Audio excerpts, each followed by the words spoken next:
गुरु अवज्ञाम साधूनाम निंदाम भेदम हरे हरौ वेद निंदाम हरिर्नाम बलात् पाप समीहनम अर्थवादम हरिर्नाम्नि पाखंडम नाम संग्रहे अलसे नास्तिके चैव हरिनामोपदेशनम नाम विस्मरणम चापि नामन्य नादरमेव च संत्यज्येद दूरतो वत्स दोषानेतान सुदारुणान।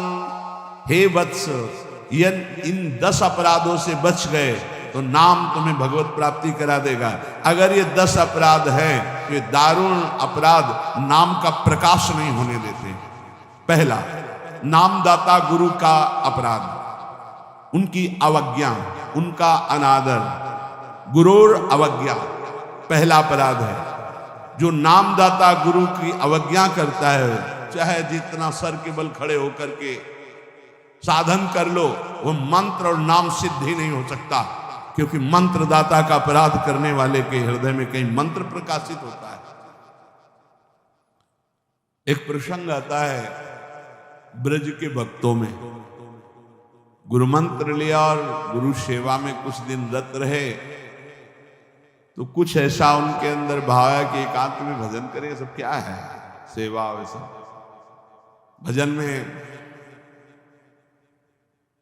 एक दिन उनके गुरुजी ने उनके पास सूचना भेजी कि आ जाओ, बहुत हो गया। सोचा और गुरुजी कुछ दिन में पधार गए। सारा भजन साधन सब खत्म। अब उनके सारांश में बताया तो बहुत बड़ा उनका प्रसंग, बहुत व्याकुलता हुई उनकी। सब संतों से, बड़े बड़े संतों से पूछा, बिल्कुल ऐसी बहिर्मुखी स्थिति, कोई भजन नहीं, कोई। उनका गुरु अवज्ञा हो गई, गुरु अपराध हो। बोले अब कैसे? गुरु जी तो पधार गए। बोले बिना गुरु कृपा के अब कुछ नहीं होने वाला। आसन लगाओ गुरुदेव का, आवाहन करो, भूख प्यास सहते हुए खूब रो चिल्लाओ। जब गुरु जी इस पे प्रकट हो जाए आसन पर, वो संभाल ले तो संभाल ले, नहीं जीवन व्यर्थ चला गया। ऐसा कैसे हो सकता है कि मंत्रदाता का अपमान करके कोई मंत्र सिद्ध कर ले या संसार में चला जाके सुखी हो जाए? कभी नहीं। संसार में भी जाया जाता है तो गुरुजनों की आज्ञा, गुरुजनों का आशीर्वाद। जब ब्याह होता है तो गुरुजनों का आशीर्वाद, आचार्य का आशीर्वाद, देवी देवताओं का पूजन बड़ा मंगलमय होता था। इसीलिए अब आज का जो जीवन गृहस्थी का बड़ा संकटपूर्ण जीवन है, क्योंकि ना तो आचार्यों का आशीर्वाद है, ना गुरुजनों की सलाह है, ना भगवत मनमानी आचरण बेविचार प्रवृत्तियां बढ़ रही हैं, तो कौन इन सब बातों को माने। नाम जापक के लिए सबसे पहला अपराध है गुरुर अवज्ञा, अपने मंत्रदाता गुरु की अवज्ञा कर देना, गुरु का अपमान कर देना। अब कोई गुरु को ऐसे थप्पड़ थोड़ी मारता है, कोई गुरु को ऐसे थोड़ी। गुरु अवज्ञा का मतलब उनकी रुचि के प्रतिकूल चल देना, अपनी रुचि रखना। अच्छा, गुरु अनंत माताओं जैसा वात्सल्य रखते हैं, वो चुपचाप सहन करते हैं। उनका सहन करना तुम्हारे लिए बहुत हानिकारक है। वो सहन ना करें, कृपा करके हमें दंड दे दे, ये हमारे लिए मंगल विधान है। हमसे कोई गलती हो जाए तो गुरु सहन ना करें, श्री जी ऐसी कृपा करें कि हमको कटुवचन बोले, हमें दंड विधान कर दें, हमारे ऊपर शासन लागू कर दें, ये करुणा होगी। और अगर वो मौन रहकर चुपचाप सह रहे हैं तो हमारा सर्वनाश है।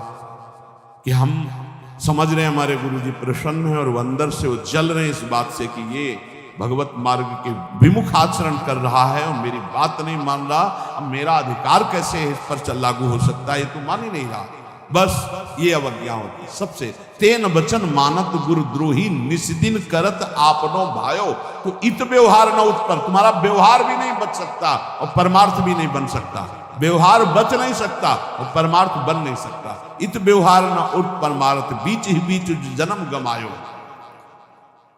दूसरा, साधु नाम निंदाम, किसी भी नाम जापक वैष्णव संत की कभी भी निंदा न करें। ये नामापराध है। सबसे पहला है गुरुर अवज्ञा, दूसरा है साधु नाम निंदाम। और भेदम हरे हरो, भगवान शंकर और हरि में भेद न करें। वही हर है, वही हरि है, वो परस्पर एक लीला करते हुए विराजमान है। हरि और हर में कोई भेद नहीं, पक्का भेद नहीं। पहला गुरुरवज्ञा, दूसरा साधु नाम निंदाम, तीसरा भेदम हरे हरो, और चौथा है वेद निंदाम।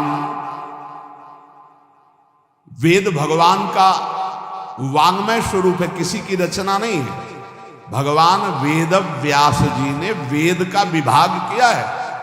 वेद की रचना तो स्वयं वेद प्रकाशित हुए हैं। वेद की रचना किसी ने नहीं की, स्वयं वेद प्रकाशित अपौरुषेय है, ये किसी के द्वारा लिखे नहीं हुए। स्वयं जैसे भगवान प्रकट हुए, ऐसे वेद भगवान प्रकट हुए हैं।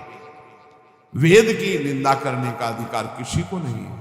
हाँ, वेदातीत प्रेम स्थिति है, जिसे वेद नेति नेति कह के प्रेमी जन उनका दुलार कर रहे हैं। इसलिए देवर्षि नारद जी स्वयं आज्ञा करते हैं, वेदान्नपि सन्नस्ति सा केवलम मौछिन्न अनुरागम लभते।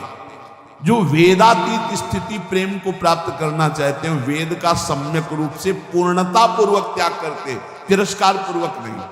जैसे भगवान श्री कृष्णचंद्र जी स्वयं आज्ञा करते हैं, त्रिगुण्य विषया वेदा निस्त्रिगुण्य भवार्जुन। हे अर्जुन, जो विभाग विषय का तीनों गुणों के अंतर्गत वर्णन किया जाता है, उससे ऊपर उठो, त्रिगुणातीत अवस्था को, निस्त्रिगुण्य अवस्था को प्राप्त हो। वेद की निंदा करने का अधिकार किसी का नहीं। वेद अपौरुषेय भगवान का वांग्मय स्वरूप है। जो वेद की निंदा करते हैं वो कभी भी नाम जापक, सफल नाम जापक नहीं हो सकते।